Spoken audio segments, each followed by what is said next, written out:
Thomas the Tank Engine wouldn't stop being a nuisance. Night after night, he kept the other engines awake. I'm tired of pushing coaches. I want to see the world.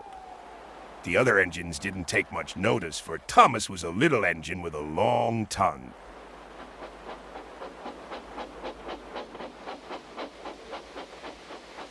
But one night, Edward came to the shed. He was a kind little engine and felt sorry for Thomas. I've got some freight cars to take home tomorrow. If you take them instead of me, I'll push coaches in the yard. Thank you, said Thomas. That will be nice. Next morning, Edward and Thomas asked their drivers, and when they said yes, Thomas ran off happily to find freight cars.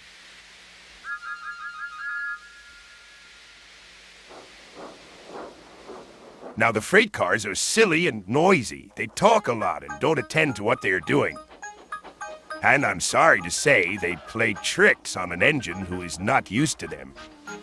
Edward knew all about the freight cars. He warned Thomas to be careful, but Thomas was too excited to listen.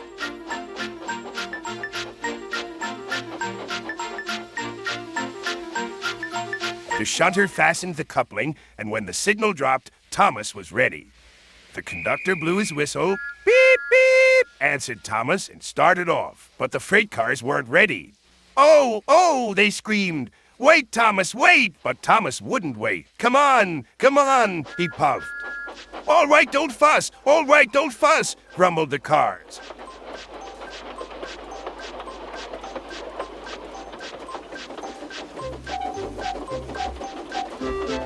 Thomas began going faster and faster. Whoosh! He whistled as he rushed through Henry's tunnel.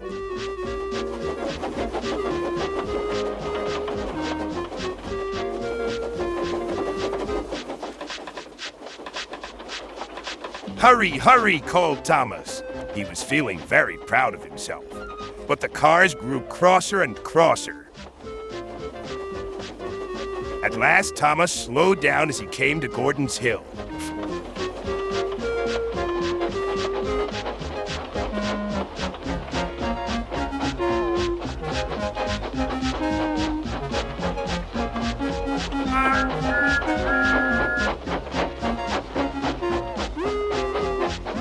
Steady now, steady, warned the driver as they reached the top. He began to put on the brakes. We're stopping, called Thomas. No, no, no, answered the cars, bumping into each other. Go on, go on. Before the driver could stop them, they had pushed Thomas down the hill and were rattling and laughing behind him. Poor Thomas tried hard to stop them from making him go too fast. Stop pushing, he hissed. But the cars took no notice. Go on, they giggled in their silly way. There's the station. Oh dear, what shall I do? Cried Thomas. They rattled straight through and swerved into the goods yard. Thomas shut his eyes. I must stop. When he opened his eyes, he saw he had stopped just in front of the buffers. There, watching him, was Sir Topham Hatt. What are you doing here, Thomas? He asked. I've brought Edward's freight cars, Thomas answered. Why did you come so fast? I didn't mean to. I was pushed, said Thomas.